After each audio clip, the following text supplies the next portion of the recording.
Fala galera, sejam bem-vindos ao canal, e para mais uma história de terror. Se gosta desse tipo de conteúdo, não deixe de se inscrever no canal e deixar aquele like e ativar o sininho para receber notificações de novas histórias. Então bora para mais uma. O Monte das Almas. Na noite de finados, não sei a que horas, o dobre dos sinos me despertou. Seu repique monótono e eterno me trouxe à mente esta tradição que ouvi, há pouco, em Sória. Tentei dormir de novo. Impossível. Uma vez aferroada, a imaginação é como um cavalo desenfreado, e de nada adianta puxar-lhe as rédeas.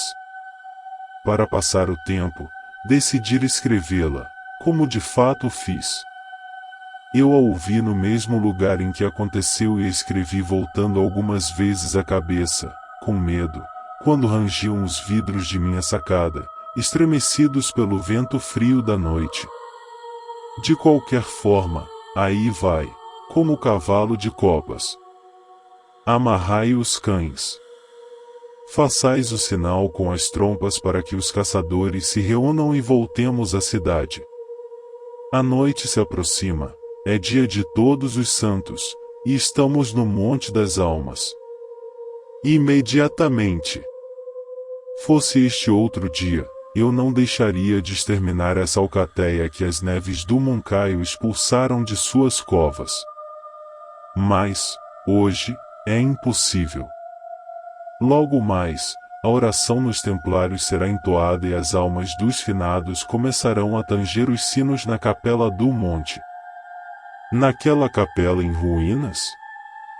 Bah! Você quer assustar-me? Não, bela prima. Tu ignoras o que acontece neste país, porque ainda não faz um ano que para cá vieste de muito longe.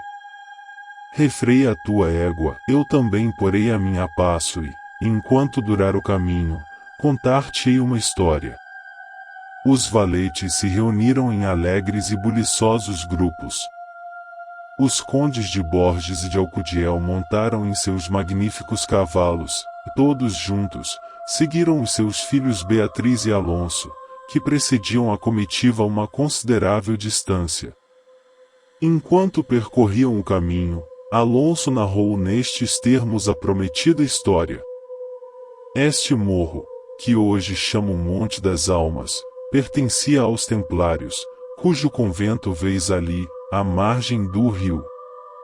Os templários eram coetaneamente guerreiros e religiosos. Conquistada Sória aos árabes, o rei os fez vir, de terras distantes, para defender a cidade em seu flanco oeste, com isto causando notável agravo aos seus nobres de Castela, que sozinhos souberam defendê-la e conquistá-la. Entre os cavaleiros da nova e poderosa ordem e os fidalgos da cidade fermentou, por algum tempo, e, por fim, eclodiu, um ódio profundo. Os primeiros tinham demarcado esse monte, onde conservavam caça abundante para satisfazer suas necessidades e propiciar os seus prazeres. Os segundos decidiram organizar uma grande caçada no couto, apesar das severas proibições dos clérigos com esporas, como os fidalgos chamavam seus inimigos.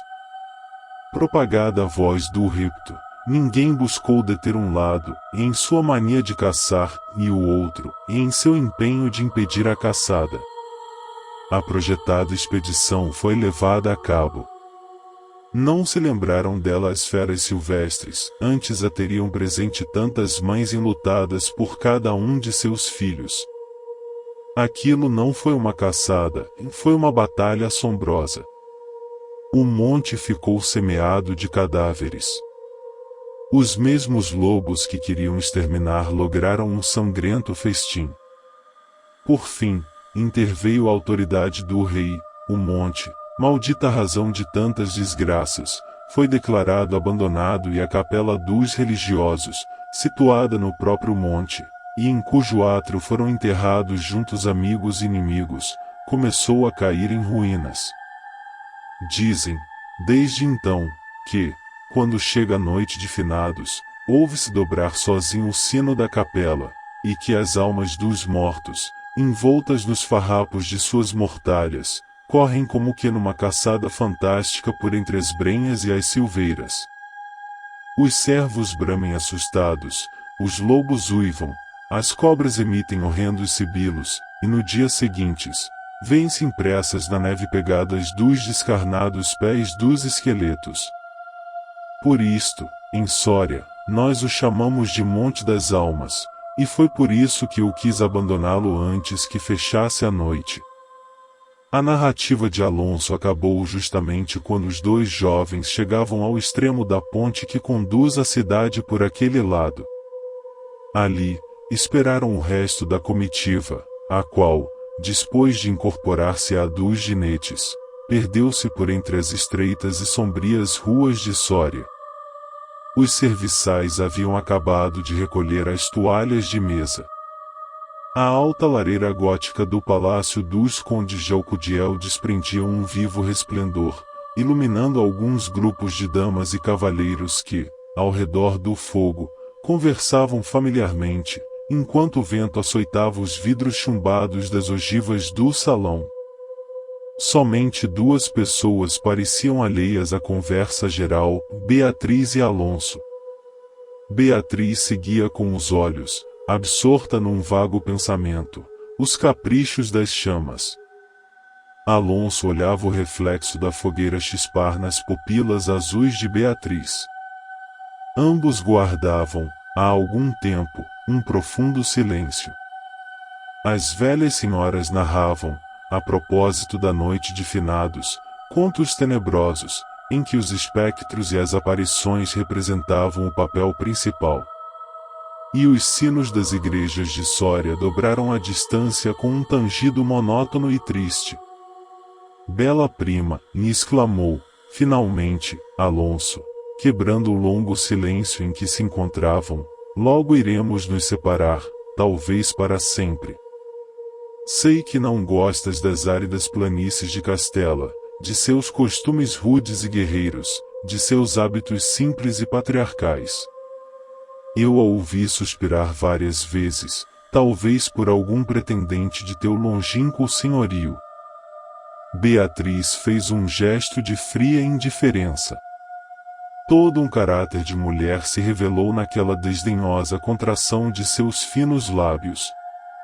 Talvez tenhas suspirado pela pompa da corte francesa, onde tens vivido até agora, e apressou-se a crescer o jovem. De um modo ou de outro, pressinto que não tardarei a perder-te. Ao nos separarmos, gostaria que levasses uma lembrança minha. Lembras-te de quando fomos ao templo dar graças a Deus por ter te devolvido a saúde que vieste buscar nesta terra? A pequena joia que segurava a pluma de meu gorro cativou a tua atenção. O quão formosa ficaria prendendo um véu sobre os teus cabelos escuros. Ela já prendeu os de uma dama casada. O meu pai a presenteou a mulher que me deu a vida, e ela levou a joia ao altar. Tu a queres? Quanto ao teu país, não sei, respondeu a bela jovem, mas, no meu, um presente recebido representa um compromisso. Somente em dias de cerimônia deve-se aceitar um presente de um parente, e que ainda pode ir a Roma sem voltar com as mãos vazias. O tom glacial com que Beatriz pronunciou estas palavras transtornou por um momento o jovem, que, após acalmar-se, disse com tristeza: Eu sei, prima. Mas hoje comemoram-se todos os santos, e o teu antes de todos. Hoje é dia de cerimônias e presentes. Queres aceitar o meu? Beatriz mordeu ligeiramente os lábios e estendeu a mão para receber a joia, mas sem juntar uma palavra sequer. Os dois jovens voltaram a ficar em silêncio. Ouviram-se novamente a cascata de voz das velhas senhoras que falavam de bruxas e de trasgos, o zumbido do vento que fazia render os vidros das ogivas e o triste e monótono dobrar dos sinos. Ao cabo de alguns minutos, o diálogo interrompido voltou à carga, deste modo: e antes que termine o dia de todos os santos, em que, assim como o teu, se celebra o meu, podes tu, sem que isto represente um compromisso, deixar-me uma lembrança? Farás isto, não? Disse ele, cravando o olhar no de sua prima, que refulgiu como um relâmpago, iluminado por um pensamento diabólico. Por que não? Exclamou esta, levando a mão ao ombro direito, como se estivesse a procurar alguma coisa entre as pregas de sua longa manga de veludo bordado a ouro.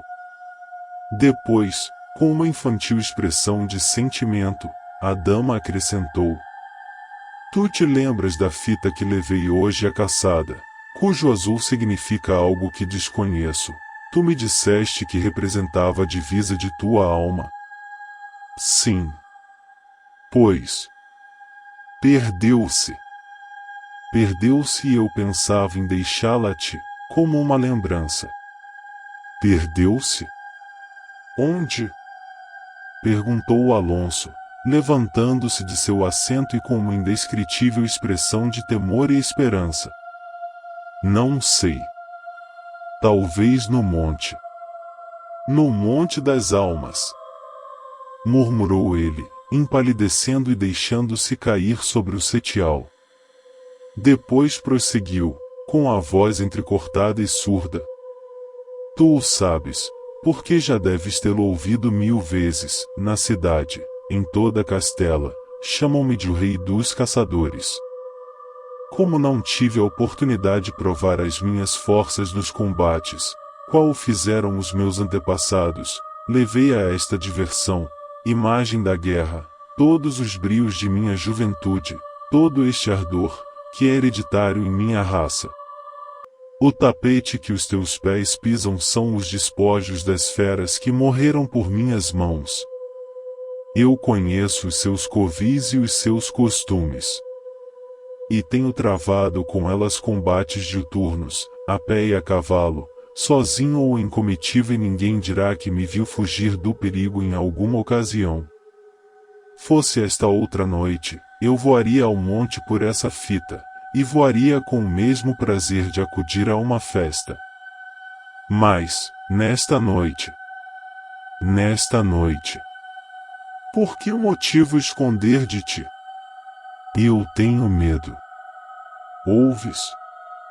Os sinos dobram, a oração já foi entoada em São João do Douro, as almas do monte começaram agora a erguer os seus crânios amarelados em meio ao mato que cobre as suas fossas. As almas. Espectros cuja simples visão pode gelar de horror o sangue do mais valente, tornar brancos os seus cabelos ou arrebatá-lo no torvelinho de sua fantástica carreira, como uma folha que o vento arrasta sem que se saiba para onde. Enquanto o jovem falava, um imperceptível sorriso desenhou-se nos lábios de Beatriz. Ao calar-se Alonso, a prima e ao passo atiçava o fogo da lareira, onde a lenha saltava e estalava, lançando chispas de 1000 cores, e exclamou, com uma inflexão indiferente: oh, isso não! De forma alguma! Que loucura! Ir agora ao monte por algo tão sem importância! Ao pronunciar esta última frase, enfatizou-a de um modo tão especial que Alonso não pôde mais do que compreender toda a sua ironia. Como se impelido por uma mola, ele pôs-se de pé, passou a mão na testa, como se para arrancar o medo que estava em sua cabeça e não em seu coração, e, com voz firme, exclamou, dirigindo-se à bela mulher, que permanecia ainda inclinada sobre a lareira, entretendo-se em revólver o fogo: adeus, Beatriz, adeus. Até logo. Alonso. Alonso. Disse esta, voltando-se com rapidez. Mas, quando quis ou aparentou querer detê-lo, o jovem havia desaparecido. Em poucos minutos ouviu-se o rumor de um cavalo que se afastava a galope. A bela jovem, com uma radiante expressão de orgulho satisfeito que coloriu as suas faces, deitou ouvidos naquele rumor, que fenecia, que se perdia e que, por fim, se dissipou. As velhas senhoras, no entanto, continuavam com seus contos de aparições espectrais. O vento zumbia nos vidros da sacada e os sinos da cidade dobravam à distância. Havia passado 1 hora, 2, 3. A meia-noite estava a ponto de soar, e Beatriz se retirou ao oratório. Alonso não voltava, quando em menos de 1 hora poderia tê-lo feito. De certo sentiu medo, exclamou ela, fechando seu livro de orações e dirigindo-se ao seu leito, depois de haver tentado inutilmente murmurar algumas das preces que a igreja consagra no dia de finados aos que não mais existem. Depois de apagar a lamparina e cruzar as duplas cortinas de seda, adormeceu. Dormiu com um sono inquieto, ligeiro, nervoso. As 12 horas soaram no relógio do postigo. Beatriz ouviu, em entre sonhos, as vibrações do sino, lentas, surdas, tristíssimas, e entreabriu os olhos. Pensava ter ouvido, a par das vibrações, mas muito, muito longe, uma voz surda e dolente pronunciar seu nome. O vento gemia nos vidros da janela. Deve ser o vento, e disse. E, pondo a mão no coração, procurou tranquilizar-se.